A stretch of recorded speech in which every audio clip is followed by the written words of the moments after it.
What if I tell you that in April, Thailand hosts the world's biggest water fight festival? And yes, we think Songkran festival alone might be worth planning your entire trip around. But April isn't all sunshine and rainbow.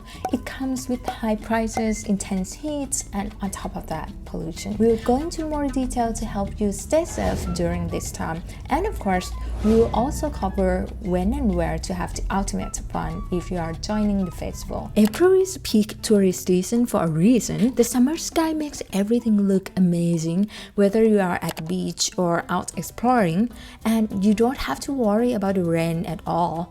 Plus, the hotter it gets, the better it feels to jump into the ocean and cool off, right?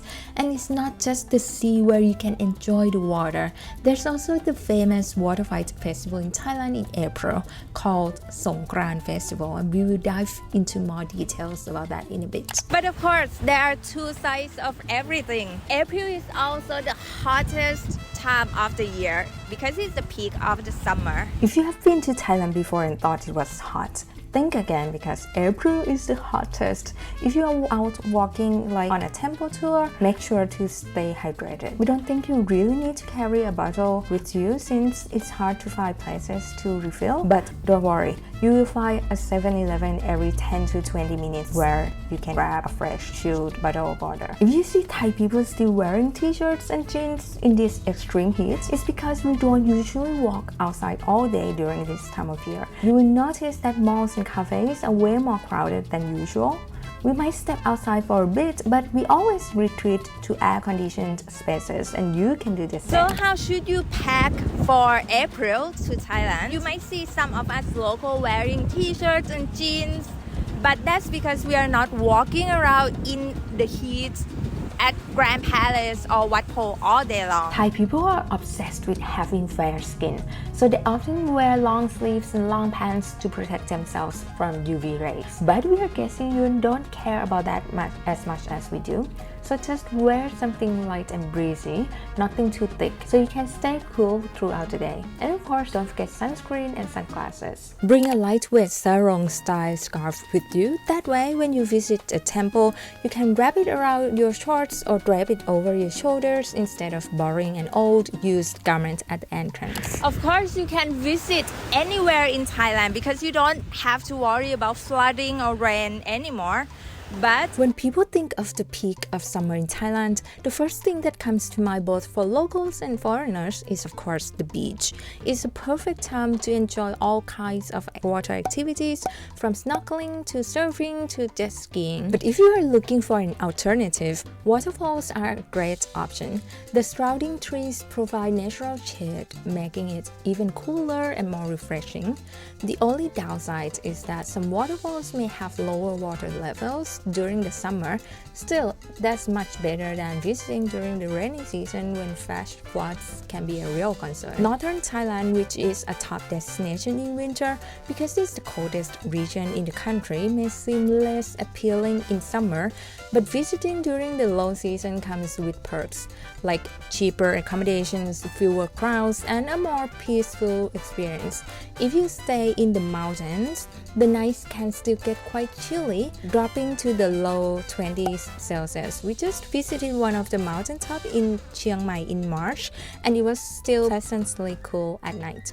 And of course, one of the biggest reasons to head north in April is to join the epic Water Fights Festival in Chiang Mai. Back in the day, Songkran was actually Thailand's New Year. It happened right after the harvest season, so people could finally take a break, celebrate, and enjoy themselves.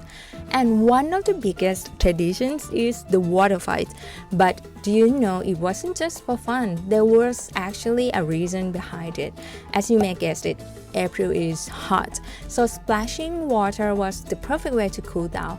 And it was also a chance for people to meet and mingle, especially young men and women. On top of that, it also has a deeper meaning.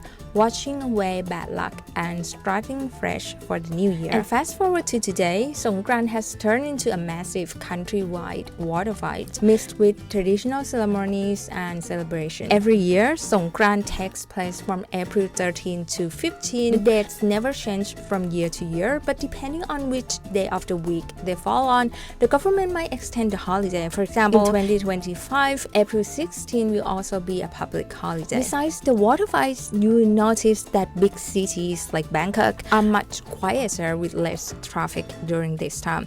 That's because many people travel back to their hometowns for long holiday, especially on Family Day.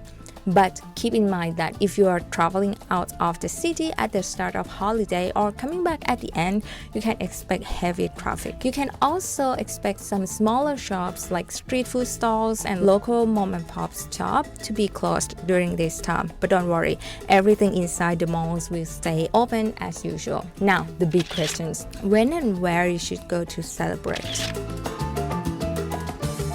As for the time of the day to join, many people start water fights in the afternoon and go into the evening when it's cooler. And don't forget to stay safe. Things can get a little wild when alcohol is involved. Girls, dress appropriately to avoid unwanted attention. Make sure to get a waterproof case to protect your phone and belongings. And if you are riding a motorbike, slow down. People love splashing water at passing motorbikes, and driving too fast can lead to accidents. Stay safe and have fun. And if you are going to Phuket soon, check out this video here. That's all for this week. สวัสดีค่ะ